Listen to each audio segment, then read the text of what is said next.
The house is silent, a heavy silence that brings no peace, only emptiness. You run your hand along the stair railing, feeling the time-worn wood. Every scratch, every stain holds stories, but none of them seem to matter now.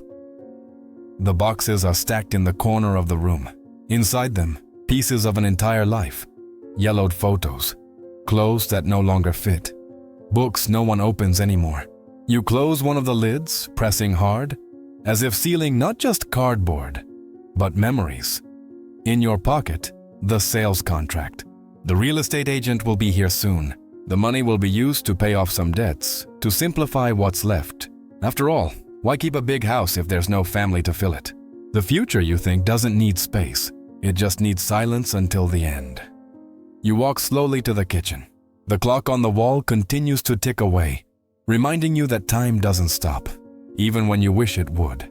You open the refrigerator, almost empty, close it again. You're not hungry, just tired. Deep down, he feels like he's not just selling the house. He's selling a piece of himself, as if, by getting rid of the walls and objects, he can finally admit, my story is over. You sit in the living room armchair, looking around. The echo of ancient voices seems to blend with the current silence. Grandchildren's laughter, interrupted conversations, the distant sound of footsteps that never return. Your throat tightens, your heart too. It's at that moment, as you hold the pen to sign the papers, that an unexpected sound breaks the silence. A soft knock at the door. You're not expecting visitors. You hesitate, take a deep breath, and open it slowly. On the other side, standing on the porch, is Paul Walker. Paul walks through the door as if he were someone you expected, but you know he wasn't. He's not carrying papers, he's not wearing a realtor's suit, he's not carrying anything in his hands, just his calm, steady gaze, which seems to penetrate walls and touch directly what you're trying to hide. You say nothing. You just sit back down in the armchair, suspicious, tired. Paul stands for a moment, observing the stacked boxes, the missing paintings on the wall, the emptiness scattered throughout the room. He doesn't ask questions, doesn't accuse. He just looks, and that look is heavy. Not because he judges, but because he sees. You turn your face away, trying to escape that presence. But it's impossible. His silence is stronger than any words. It's as if he's saying without speaking. I know how you feel, and what you feel is hard to bear. You feel like your life has become an empty room, a sequence of days that promise nothing. The future? A word too big for someone who already lives counting prescriptions and paying bills on a meager pension. Hope seems to have been sold along with the furniture. Your mind betrays you with memories. You see flashes of when the house was full. Birthday parties, children running around, the smell of fresh coffee mixed with laughter. Now only dust and echoes remain. Each memory is a double-edged sword, sweet and cruel at the same time. You think about the money you'll bring in from the sale. It's not a fortune, but it will be enough to simplify your life. Less space, fewer bills, less work. And deep down, a bitter voice repeats, less future to worry about. Paul takes a few steps across the room. He picks up a forgotten photograph from the box. He holds it carefully, as if it were something of inestimable value. He doesn't say anything, just puts the photo back, aligning it respectfully. This simple gesture makes his throat burn, because you realize it's not the house that's for sale, it's your story. It's the recognition that you believe you no longer have choices, that life has nothing left to offer but waiting for the end. But Paul doesn't leave. He remains, and this presence is already a crack in the wall of loneliness. Paul approaches slowly, places one hand on the back of the chair, and takes a deep breath before speaking. His voice is calm, firm, but not heavy. It seems to carry weight and lightness at the same time. You think it's over, don't you? He doesn't ask as if he's looking for an answer. He states it, as if he already knows. You sigh deeply, averting your gaze. I've already lived what I had to live. Now I just have to wait.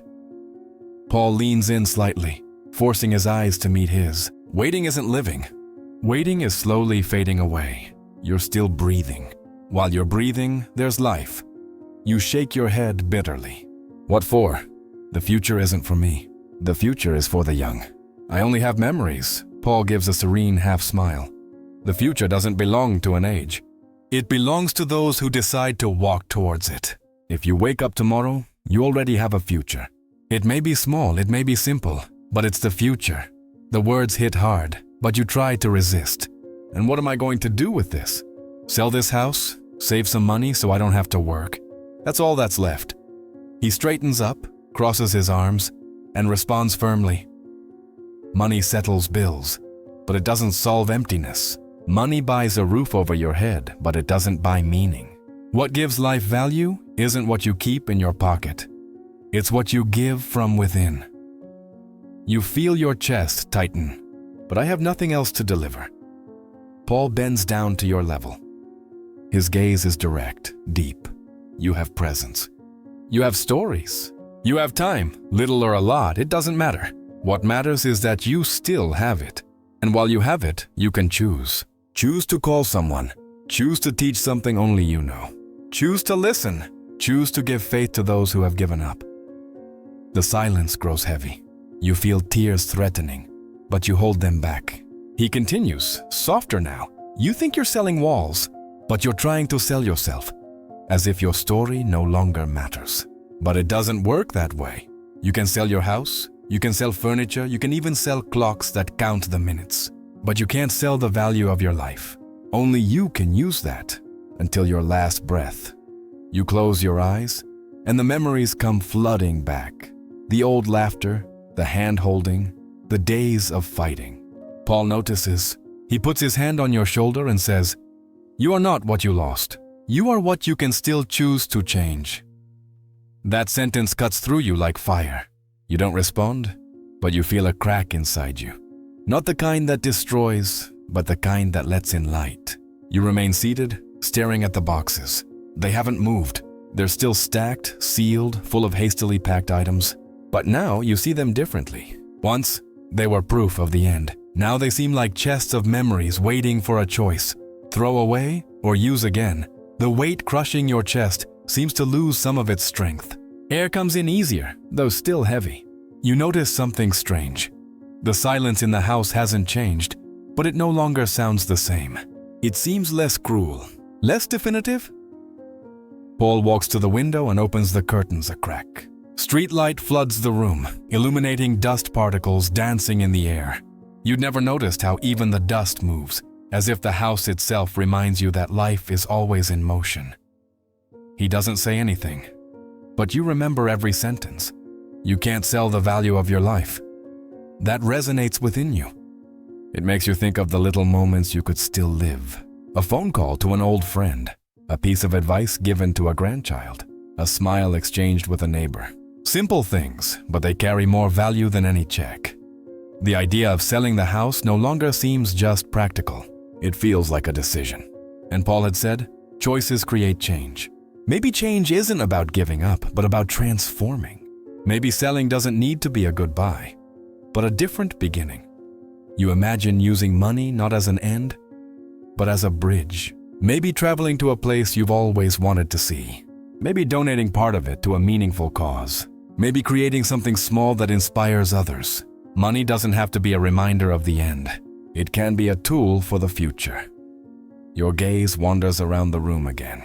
The marks on the walls, the old objects, even the forgotten photographs take on new color. They're not just memories of a time that will never return. They're witnesses to the fact that you lived. And if you've lived this far, you can continue living.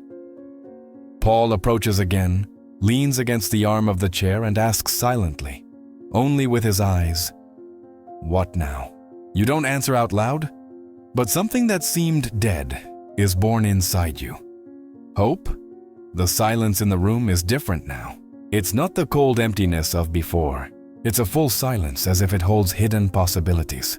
You run your hand slowly over the lid of one of the boxes. Before it seemed like a coffin of memories. Now it seems like an invitation. Paul stands slowly, straightens his coat, and looks at the walls once more. There's respect in his gaze, as if he recognizes that this house still holds living stories. He then turns his gaze to you. "Listen," he says, his tone low but firm. It's not about selling or staying. It's about what you decide to do with what's left. The money that comes in can be a bridge. The house that stays can be a home. Both can make sense if used to generate value. You feel a lump in your throat. He continues, "The end isn't when you lose everything. The end is when you stop choosing. As long as you breathe, you have choices. And every choice can create a change. Small, perhaps, but real." You squeeze your eyes shut, trying to contain your emotion. He leans over, places a hand on your shoulder, and concludes, "Don't sell your life along with these walls. Use the life you still have to be a presence, a voice, a hope. The future is not something distant. The future begins with the decision you make now." He gives one last serene smile, as if conveying confidence. Then he walks away toward the door. You feel the urge to call out to him, to ask him to stay longer. But something inside you understands. He's already left what needed to be left. The door opens. The street light floods the room, and he disappears into the night as if he had come only to light what was already off. You look back at the boxes. The sales contract is still on the table. Tears well up, but they're no longer tears of defeat. They're tears of choice. For the first time in a long time, you feel like you can still make a decision. And Paul's question echoes inside you, louder than any silence, clearer than any memory. If you still have time left, what will be the next story you will choose to live?